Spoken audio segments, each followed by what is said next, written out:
CM ಸಿದ್ದರಾಮಯ್ಯನವರು dinner meeting ಕರೆದ ವಿಚಾರಕ್ಕೆ ಸಂಬಂಧಪಟ್ಟಂತೆ ಇದೀಗ ಸಂತೋಷ್ ಲಾಡ್ ಅವರು ರಿಯಾಕ್ಟ್ ಅನ್ನ ಮಾಡಿದ್ದಾರೆ.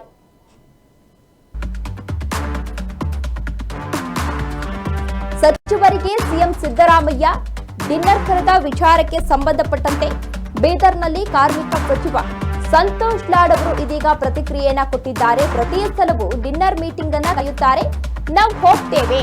ಸಚಿವ ಸಂಪುಟ ರಚನೆ ಬಗ್ಗೆ ಮೀಟಿಂಗ್ ನಲ್ಲಿ ಮಾತನಾಡಿಲ್ಲ ಅಂತ ತಿಳಿಸಿದ್ದಾರೆ. ಬೀದರ್ನಲ್ಲಿ ಕಾರ್ಮಿಕ ಸಚಿವ ಸಂತೋಷ್ ಲಾಡ್ ಅವರು ಈ ರೀತಿಯಾಗಿ ಹೇಳಿಕೆಯನ್ನ ನೀಡಿದ್ದಾರೆ. ಅಂದ್ರೆ ಸಿಎಂ ಸಿದ್ದರಾಮಯ್ಯನವರು ನಿನ್ನೆಯಷ್ಟೇ ತಮ್ಮ ಕಾವೇರಿ ನಿವಾಸದಲ್ಲಿ ಒಂದು ಡಿನ್ನರ್ ಮೀಟಿಂಗ್ ಅನ್ನ ಕರೆದಿದ್ರು. ಸರ್ಕಾರ ಈಗಾಗಲೇ ಅಧಿಕಾರಕ್ಕೆ ಬಂದು ಹತ್ರ 2.5 ವರ್ಷ ಆಗ್ತಾ ಬರ್ತಾ ಇದೆ. ಅಧಿಕಾರ ಬದಲಾವಣೆಯನ್ನ ಮಾಡಬೇಕು, ಅಧಿಕಾರ ಹಂಚಿಕೆಯ ಸೂತ್ರ, ಈ ವಿಚಾರಕ್ಕೆ ಸಂಬಂಧಪಟ್ಟಂತೆ ಡಿನ್ನರ್ ಮೀಟಿಂಗ್ ಅನ್ನ ಕರೀತಾ ಇದ್ದಾರಾ ಎನ್ನುವ ಗುಸುಗುಸು ಕೂಡ ಈಗಾಗಲೇ ಕೇಳಿ ಬರ್ತಾ ಇದೆ. ಅಂದ್ರೆ 2.5 ವರ್ಷ ಆದ ಮೇಲೆ ಸಿಎಂ ಬದಲಾವಣೆಯನ್ನ ಮಾಡಬೇಕು ಅನ್ನುವ ಕೂಗು ದಿನದಿಂದ ದಿನಕ್ಕೆ ಹೆಚ್ಚಾಗ್ತಾ ಇತ್ತು. ಅದರ ಜೊತೆಗೆ ಕೆಪಿಸಿಸಿ ಅಧ್ಯಕ್ಷರ ಬದಲಾವಣೆಯನ್ನ ಮಾಡಬೇಕು ಅನ್ನೋ ಕೂಗು ಕೂಡ ಕೇಳಿ ಬರ್ತಾ ಇತ್ತು. ಹಾಗಾಗಿ ಸಿಎಂ ಸಿದ್ದರಾಮಯ್ಯನವರು ಈ ವಿಚಾರಕ್ಕೆ ಸಂಬಂಧಪಟ್ಟಂತೆ ಡಿನ್ನರ್ ಮೀಟಿಂಗ್ ಅನ್ನ ಕರೆದಿದ್ರು. ಕೆಲವೊಂದು ಸಚಿವರನ್ನ ಕರೆಸಿ ಕೆಲವೊಂದಷ್ಟು ಮಾತುಕತೆಯನ್ನ ಆಡಿದ್ರು. ಆ ವಿಚಾರಕ್ಕೆ ಸಂಬಂಧಪಟ್ಟಂತೆ ಇದೀಗ ಕಾರ್ಮಿಕ ಸಚಿವ ಸಂತೋಷ್ ಲಾಡ್ ಅವರು ರಿಯಾಕ್ಟ್ ಅನ್ನ ಮಾಡ್ತಾರೆ. ಅಂದ್ರೆ ಇದೇ ಮೊದಲ ಬಾರಿ ಏನು ಸಿಎಂ ಸಿದ್ದರಾಮಯ್ಯನವರು ಮೀಟಿಂಗ್ ಅನ್ನ ಕರೆದಿಲ್ಲ, ಪ್ರತಿ ಬಾರಿಯೂ ಕೂಡ ಮೀಟಿಂಗ್ ಅನ್ನ ಕರೀತಾ ಇರ್ತಾರೆ. ಅಂತಹ ಸಂದರ್ಭದಲ್ಲಿ ನಾವು ಹೋಗ್ತೀವಿ, ಕೆಲವೊಂದಷ್ಟು ವಿಚಾರಗಳ ಬಗ್ಗೆ ಚರ್ಚೆ ಮಾಡಿ ಬರ್ತೀವಿ. ಇದರಲ್ಲಿ ಸಚಿವ ಸಂಪುಟ ಪುನರ್ರಚನೆ ಬಗ್ಗೆ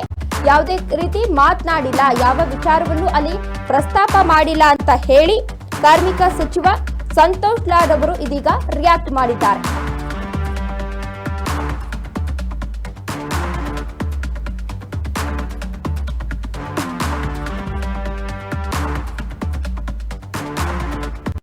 ಮಂತ್ರಿ ಆಗ್ತಾರೆ ಅಂತ ಒಂದು ಕ್ರಾಂತಿ ಇದೆ, ಅದು ಅವ್ರು ಹೇಳ್ತಿರೋದು.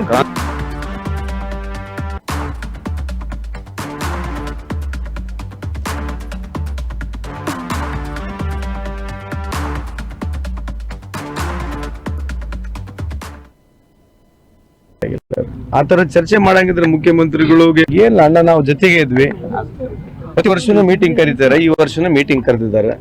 ಡಿನ್ನರ್ ಮೀಟಿಂಗ್ ಸೌಜನ್ಯಕವಾಗೆಲ್ಲ ಹೋಗಿ ಭೇಟಿ ಆಗ್ಬೇಕು. It's just a cordial meeting. ಆತರ ಏನ್ ಚರ್ಚೆ ಆಗಿಲ್ಲ. ಆತರ ಚರ್ಚೆ ಮಾಡಂಗಿದ್ರೆ ಮುಖ್ಯಮಂತ್ರಿಗಳಿಗೆ ಆಮೇಲೆ ಉಪಮುಖ್ಯಮಂತ್ರಿಗಳು ಸಂಪೂರ್ಣ ಫ್ರೀಡಮ್ ಇದೆ. ಅದ್ರ ಜೊತೆಗೆ ಹೈಕಮಾಂಡ್ ಅವ್ರು ತೀರ್ಮಾನ ಮಾಡಿ ಏನ್ ಫೈನಲ್ ಮಾಡ್ತಾರೆ ಫೈನಲ್ ಆಗುತ್ತೆ. ಬಿಜೆಪಿ ಅವ್ರು 4 ತಿಂಗಳಿಂದ ಏನು ಕ್ರಾಂತಿ ಎಂಬ ಭ್ರಾಂತಿಯಿಂದ ಹೊರ ಬರ್ತಿಲ್ಲ ಸರ್, ಏನ್ ಹೇಳ್ತೀವಿ? ಅದೇ ಕ್ರಾಂತಿ ಅಂದ್ರೆ ಅದೇ ನಿತಿನ್ ಗಡ್ಕರಿ ಅವರು ಪ್ರಧಾನಮಂತ್ರಿ ಆಗ್ತಾರೆ ಅಂತ ಒಂದು ಕ್ರಾಂತಿ ಇದೆ, ಅದು ಅವ್ರು.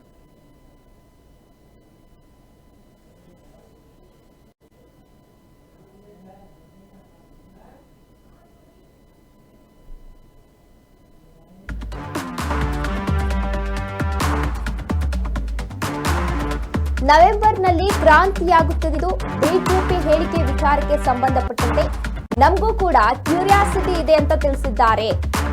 ಯಾವಾಗ ನಿತಿನ್ ಕುಮಾರ್ ಗಡ್ಕರಿ ಪಿಎಂ ಆಗ್ತಾರೆ ಅಂತ ನಮಗೂ ಕೂಡ ಕ್ಯೂರಿಯಾಸಿಟಿ ಇದೆ. ಬಿಹಾರ ಎಲೆಕ್ಷನ್ ನಲ್ಲಿ ಮಹಿಳೆಯರಿಗೆ 10,000ವನ್ನ ಕೊಡ್ತಾ ಇದ್ದಾರೆ. ಮೋದಿ ನಮ್ಮ ಗ್ಯಾರಂಟಿಗಳನ್ನ ಚುನಾವಣೆಯಲ್ಲಿ ಬಳಸ್ತಾ ಇದ್ದಾರೆ ಅಂತ ತಿಳಿಸಿದ್ದಾರೆ. ಬಿಹಾರ ಎಲೆಕ್ಷನ್ಗೆ 7,500ವನ್ನ ಕೊಟ್ಟಿದ್ದಾರೆ. ಬೀದರ್ನಲ್ಲಿ ಕಾರ್ಮಿಕ ಸಚಿವ ಸಂತೋಷ್ ಲಾಡ್ ಅವರು ಈ ರೀತಿಯಾಗಿ ಹೇಳಿಕೆಯನ್ನ ನೀಡಿದ್ದಾರೆ. ಅಂದ್ರೆ ಬಿಜೆಪಿಯವರು ಪದೇ ಪದೇ ಹೇಳಿಕೆಗಳನ್ನ ನೀಡ್ತಾ ಇರ್ತಾರೆ. ನವೆಂಬರ್ನಲ್ಲಿ ಕ್ರಾಂತಿ ಆಗುತ್ತೆ, ನವೆಂಬರ್ನಲ್ಲಿ ಎಲ್ಲವೂ ಕೂಡ ಬದಲಾಗುತ್ತೆ ಅನ್ನೋ ಹೇಳಿಕೆಗಳನ್ನ ನೀಡ್ತಾ ಇದ್ರು. ಆ ವಿಚಾರಕ್ಕೆ ಸಂಬಂಧಪಟ್ಟಂತೆ ಸಂತೋಷ್ ಲಾಡ್ ಅವರು ಇದೀಗ ರಿಯಾಕ್ಟ್ ಮಾಡಿದ್ದಾರೆ. ನಮಗೂ ಕೂಡ ಕ್ಯೂರಿಯಾಸಿಟಿ ಇದೆ. ಅಂದ್ರೆ ಪ್ರಧಾನಿ ನರೇಂದ್ರ ಮೋದಿ ಅವರು ಈಗಾಗಲೇ ಪಿಎಂ ಆಗಿದ್ದಾರೆ, ನಿತಿನ್ ಕುಮಾರ್ ಗಡ್ಕರಿ ಅವರು ಯಾವಾಗ ಪಿಎಂ ಆಗ್ತಾರೆ ಅನ್ನೋ ಕ್ಯೂರಿಯಾಸಿಟಿ ನಮಗೂ ಕೂಡ ಇದೆ. ಅಂದ್ರೆ ಕಾಂಗ್ರೆಸ್ ಸರ್ಕಾರ ಈಗಾಗಲೇ ಆಡಳಿತಕ್ಕೆ ಬಂದಂತಹ ಸಂದರ್ಭದಲ್ಲಿ ಈಗಾಗಲೇ ಪಂಚ ಗ್ಯಾರಂಟಿಗಳನ್ನ ಘೋಷಣೆ ಮಾಡಿತ್ತು. ಅದರ ವಿರುದ್ಧ ಕೆಲವೊಂದಷ್ಟು ಬಿಜೆಪಿ ನಾಯಕರು ಈಗಾಗಲೇ ಆಕ್ರೋಶವನ್ನ ವ್ಯಕ್ತಪಡಿಸಿದ್ರು. ಇದೀಗ ಬಿಹಾರ ಎಲೆಕ್ಷನ್ ಕೂಡ ನಡೀತಾ ಇದೆ. ಆ ಎಲೆಕ್ಷನ್ ನಲ್ಲಿ ಅಲ್ಲೂ ಕೂಡ ಕೆಲವೊಂದಷ್ಟು ಗ್ಯಾರಂಟಿಗಳನ್ನ ನಾವು ಕೊಡ್ತೀವಿ ಅಂತ ಬಿಜೆಪಿ ಸರ್ಕಾರದಿಂದ ಈಗಾಗಲೇ ಘೋಷಣೆಯನ್ನ ಮಾಡಿದೆ. ಅದನ್ನ ಇಲ್ಲಿ ಪ್ರಸ್ತಾಪ ಮಾಡಿ ಸಂತೋಷ್ ಲಾಡ್ ಅವರು ಬಿಜೆಪಿ ನಾಯಕರ ವಿರುದ್ಧ ಆಕ್ರೋಶವನ್ನ ವ್ಯಕ್ತಪಡಿಸಿದ್ದಾರೆ. 10,000 ರೂಪಾಯಿ ಕೊಟ್ಟು ಓಟ್ ಹಾಕ್ಸ್ಕೊಂತಿದ್ದಾರೆ. ಇದಕ್ಕಿಂತ ಒಳ್ಳೆ ಕಾರ್ಯಕ್ರಮ ಇದೆ ಎಲ್ಲ ದೇಶದಲ್ಲಿ. ಈಗ ನಮ್ ಗ್ಯಾರಂಟಿನ ಮೋದಿ ಸಾಹೇಬ್ರೆಲ್ಲ ಕಡೆ ಹಿಡ್ಕೊಂಡು ತಿರ್ಗಾಡ್ತಿದಾರಲ್ರಿ. ಅಲ್ಲ, ಮೋದಿ ಸಾಹೇಬ್ರೆ ಗ್ಯಾರಂಟಿ ಹಿಡ್ಕೊಂಡು ಎಲ್ಲ ಕಡೆ ತಿರ್ಗಾಡ್ತಿದಾರಲ್ಲ. ಈಗ ಮೋದಿ ಸಾಹೇಬ್ರು ಓಟಿಗೆ 10,000 ಕೊಡ್ತಾ ಇದಾರೆ ಹೆಣ್ಮಕ್ಳಿಗೆ. ಅಲ್ಲಿ ಬಿಹಾರ್ನಾಗ ಮೋದಿ ಸಾಹೇಬ್ರು ಓಟಿಗೆ 10,000 ಕೊಡ್ತಾ ಇದಾರೆ. ನಮ್ದೇ ಗ್ಯಾರಂಟಿ ಹಿಡ್ಕೊಂಡು ತಿರ್ಗಾಡ್ತಿರೋದು ನೋಡ್ರಿ. ಚುನಾವಣೆ ಬಂದತ್ತೆ, 2 ತಿಂಗಳಲ್ಲಿ ಚುನಾವಣೆ ಇದೆ. 10,000 ರೂಪಾಯಿ ಕೊಟ್ಟು ಓಟ್ ಹಾಕ್ಸ್ಕೊಂತಿದಾರೆ. ಇದಕ್ಕಿಂತ ಒಳ್ಳೆ ಕಾರ್ಯಕ್ರಮ ಇದೆ ಎಲ್ಲ ದೇಶದಲ್ಲಿ. ಈಗ ನಮ್ ಗ್ಯಾರಂಟಿನ ಮೋದಿ ಸಾಹೇಬ್ರೆಲ್ಲ ಕಟ್ಕೊಂಡು ತಿರ್ಗಾಡ್ತಿದಾರಲ್ರಿ. ಅಲ್ಲ, ಮೋದಿ ಸಾಹೇಬ್ರೆ ಗ್ಯಾರಂಟಿ ಇಟ್ಕೊಂಡು ಎಲ್ಲ ಕಡೆ ತಿರ್ಗಾಡ್ತಿದಾರಲ್ಲ. ಈಗ ಮೋದಿ ಸಾಹೇಬ್ರು ಓಟಿಗೆ 10,000 ಕೊಡ್ತಾ ಇದಾರೆ ಹೆಣ್ಮಕ್ಳಿಗೆ. ಅಲ್ಲಿ ಬಿಹಾರ್ನಾಗ ಮೋದಿ ಸಾಹೇಬ್ರು ಓಟಿಗೆ 10,000 ಕೊಡ್ತಾ ಇದಾರೆ. ನಮ್ದೇ ಗ್ಯಾರಂಟಿ ಇಟ್ಕೊಂಡು ತಿರ್ಗಾಡ್ತಾರೆ.